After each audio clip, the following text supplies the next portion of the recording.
svom saopćenju za javnost rekao i nazvao ovaj izborni rezultat što se tiče Stranke demokratske akcije grande debakl.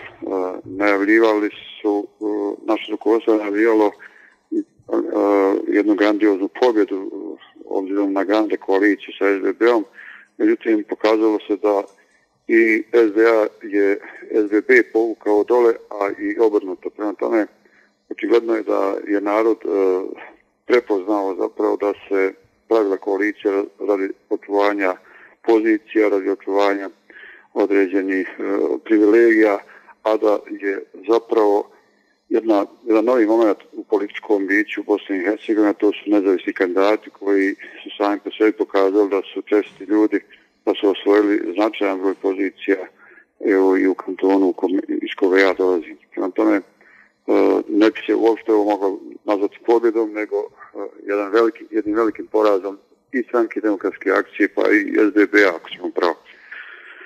Da, spominjali ste nezavisne kandidate, u nekim općinama su zaista pobjedili nezavisni kandidati, iako su kandidati Stranke demokratske akcije prije bili načelnici u tim općinama. Ono što je zanimljivo, svi ti kandidati, odnosno većina njih, su bili nekada članovi SDA. Kako to komentarišete? Očigledno je da se unutar same SDA vodi jedna retrogradna politika i da zapravo sadašnje rukovodstvo nema uopće realnu predstavu o ugledu koji stranka trenutno ima u građanima Bosne i Hercegovine i da svakodnevno gubi zapravo zbog određenih afera, zbog određenih pojedinaca koji su podredili interese stranke, interese države svojim ličnim interesima. I normalno da oni koji se suprotstave tome budu formalno izbačeni iz SDA, ali je očigledno da ti ljudi u narodu uživaju veliko povjerenje, da uživaju ugled i da zapravo oni su ta izvorna bolja SDA za koju se evo i mi kao grupa zastupnika zalažemo. Stoga smatram da je ovo jedno novo otkriće, jedan novi moment u političkom biću Bosne i Hercegovine i da će sigurno ljudi, bar oni koji imaju ugled u narodu, pribjegavati tom nezavisnom, ako tako mogu reći, epitetu kada je u pitanju kandidiranja na izborima i da će očigledno imati uspjeha, jer je očigledno da je i Stranka demokratske akcije ovako vođena postala svrha sama sebi i svrha nekolicini pojedinaca i rukovodstva SDA i da zapravo ona takva i ne treba građana Bosne i Hercegovine, nego je neophodan jedna strahovita reforma, jedna katarza koju mora SDA da doživi da bi povratila ugled kod građana Bosne i Hercegovine, jer ona i postoji radi građana Bosne i Hercegovine, ne radi tih pojedinaca. Da, 2 puta, odnosno 3 puta ste spomenuli određene pojedince. Koji su to pojedinci? Moj kolega Šepić je čak i spominjao imena u svojim javnim istupima, tako da nema potrebe, poznati su oni svim članovima SDA i čitavoj javnosti Bosne i Hercegovine, prema tome nema potrebe da i ja sad ponovo ponavljam, ali u svakom slučaju vrijeme koje dolazi morat će da zapravo rukovodstvo da u ovom vremenu koje dolazi da se opredijeli kuda dalje da vodi ovu Stranku demokratske akcije, jer ukoliko ne doživi katarzu samo rukovodstvo,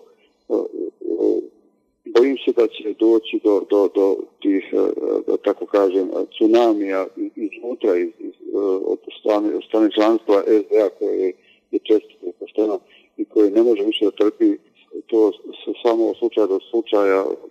Evo, izgubili smo Srebrenicu, problemi u Stocu, izgubili značajan broj načelničkih pozicija i rukovodstvo SDA koje je samozvani kolegi izlazi sa stavom, eto, mi smo kao stranka trenutno najsnažnija u bosanskom političkom biću. Šta to znači? Šta će i dalje da maltretirate građane Bosne i Hercegovine, da ne kažem Bošnjake, sa svojim retrogradnim politikama, sa svojim mlakim djelovanjem, sa nedefinisanom politikom. Očigledno je da SDA-u treba reforma i da zapravo taj proces demokratizacije koji je i sam predsjednik Izetbegović obećao nije ni započeo.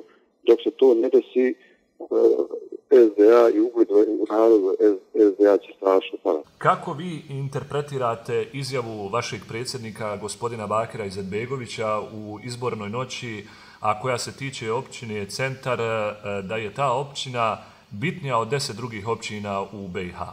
To je katastrofalna izjava, jer u noći kada gubimo Srebrenicu, u noći kada se dešavaju stvari vrlo negativne oko Stoca, da se takva jedna izjava kojom se zapravo pokušava ublažiti taj strašni debakl SDA koji je SDA doživio na izborima, tom izjavom zapravo je povrijeđene su i žrtve Srebrenice i poniženi smo svi bili Bošnjaci, jer to je jedna katastrofalna izjava zbog koje se u demokratskom svijetu podnosi ostavka, ali eto, to je izjava njegova kakva je.